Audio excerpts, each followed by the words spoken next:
Bonjour à tous. Dans cette vidéo, je vais vous montrer une seconde manière de ramener une équation en apparence plus compliquée à un produit d'équations du premier et du second degré. Imaginons que nous avons l'équation du troisième degré, x cube moins 2x carré plus x moins 12 égale à 0.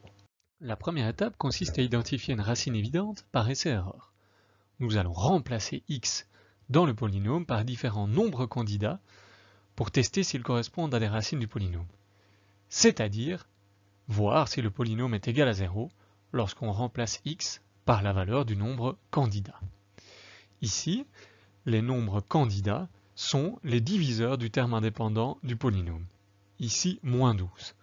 On parle de terme indépendant car c'est le seul terme dans le polynôme qui ne contient pas la variable x.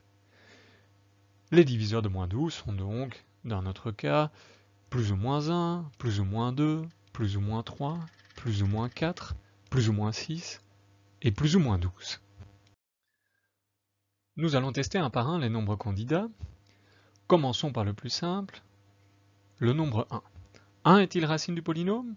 Eh bien pour le voir, remplaçons x par 1 dans le polynôme. Nous avons alors 1 au cube, moins 2 fois 1 au carré, plus 1, moins 12. Ce qui nous donne 1 moins 2 plus 1 moins 12, soit moins 12. Comme moins 12 est différent de 0, on peut conclure que 1 n'est pas une racine de notre polynôme. Procédons de même avec le nombre candidat suivant, moins 1. Remplaçons x par moins 1 dans le polynôme, nous avons donc moins 1 au cube, moins 2 fois moins 1 au carré, plus moins 1 moins 12. Si l'on effectue, nous avons moins 1 moins 2 moins 1 moins 12, ce qui nous donne moins 16. Moins 16 étant différent de 0, nous concluons que moins 1 n'est pas une racine de notre polynôme. De même, pour 2, nous avons 2 au cube, moins 2 fois 2 au carré, plus 2, moins 12, ce qui nous fait 8 moins 8 plus 2, moins 12. En simplifiant, moins 10. Moins 10 étant différent de 0, nous concluons que 2 n'est pas racine de notre polynôme. De même,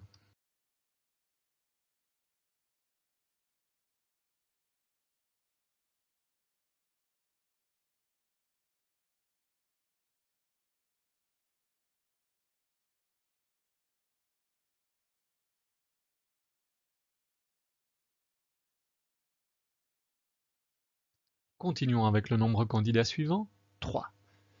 Lorsque l'on remplace 3 dans notre polynôme, nous avons 3 au cube, moins 2 fois 3 au carré, plus 3, moins 12, soit 27, moins 18, plus 3, moins 12, ce qui nous donne 0. Nous pouvons donc conclure que 3 est bien racine du polynôme. Nous dirons que 3 est notre racine évidente. La méthode de Horner nous dit qu'un polynôme de degré n peut être réécrit comme le produit de x moins la racine évidente fois un polynôme de degré n-1. Ici, nous avons un polynôme de degré 3. Il peut donc être réécrit comme le produit de x moins la racine évidente fois un polynôme de degré 3-1, un polynôme de degré 2. Dans notre cas, le polynôme x cube moins 2x carré plus x moins 12 peut être écrit comme le produit de x moins la racine évidente 3 fois un polynôme de degré 2, ax carré plus bx plus c. Pour trouver la valeur des paramètres a, b et c, il nous faut utiliser le tableau d'Horner. Un tableau d'Horner contient 3 lignes et une colonne de plus que le nombre de termes du polynôme. Ici, notre polynôme a 4 termes. Le tableau possède donc 3 lignes et 4 plus 1, 5 colonnes. Commençons par placer dans la première ligne les coefficients du polynôme de départ. Nous avons, dans la première ligne, en partant de la seconde case, 1, moins 2, 1 et moins 12. Plaçons ensuite la racine évidente, 3, dans la première case de la deuxième ligne. Abaissons ensuite le premier coefficient jusqu'à la dernière ligne sans réaliser aucune opération. Il faut alors monter cette valeur d'une case vers le haut et d'une case vers la droite, soit en oblique, en la multipliant par la racine évidente qui est ici 3.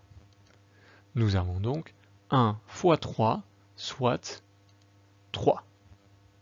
Dans la colonne suivante, on additionne le coefficient de la première ligne, moins 2, et le nombre de la seconde ligne, 3. On note le résultat dans la dernière ligne. Nous avons ici moins 2 plus 3 égale 1. On répète ensuite les deux dernières opérations jusqu'à arriver à l'extrémité droite du tableau. Nous avons 1 fois 3 qui nous donne 3. Dans la dernière ligne, nous additionnons 1 et 3, ce qui nous donne 4. Nous multiplions 4 par notre racine évidente 3. Nous obtenons donc 12. Nous additionnons ensuite moins 12 et 12, ce qui nous fait 0. Si l'on n'a pas fait d'erreur, on obtient systématiquement 0 dans la case inférieure droite du tableau. Pour rappel, le but du tableau de Horner était de trouver les coefficients a, b et c pour factoriser notre polynôme. Eh bien, les coefficients a, b et c sont en fait les nombres qui se trouvent à la dernière ligne du tableau de Horner, en ne prenant pas en compte le 0 de la dernière colonne, soit 1, 1 et 4 dans notre tableau. Le polynôme peut donc être écrit sous la forme factorisée x-3 fois 1x carré plus 1x plus 4. On réécrira cela plus simplement comme x-3 fois x carré plus x plus 4. Vous pouvez vérifier en redistribuant le x et le moins 3 sur la seconde parenthèse que la factorisation est bien correcte. Grâce à la méthode de Horner, nous savons que nous pouvons réécrire notre équation sous la forme factorisée x-3 fois x carré plus x plus 4. Par la règle de produit nul, nous savons que soit le premier facteur doit être égal à 0, soit le second facteur doit être égal à 0. Dans notre cas, nous avons soit x-3 est égal à 0, ce qui revient à dire x égale à 3, soit x carré plus x plus 4 égale à 0. Comme cette seconde équation est une équation de deuxième degré, qui ne semble pas être une équation particulière, utilisons la méthode du discriminant. Ici, delta vaut 1 moins 4 fois 1 fois 4, 1 moins 16, égale à moins 15. Delta étant négatif, x carré plus x plus 4 n'est jamais égal à 0. 3 est donc l'unique solution. Nous écrirons ensemble de solutions égale 3 entre accolades. Eh bien, nous venons de résoudre une équation grâce à la méthode de Horner.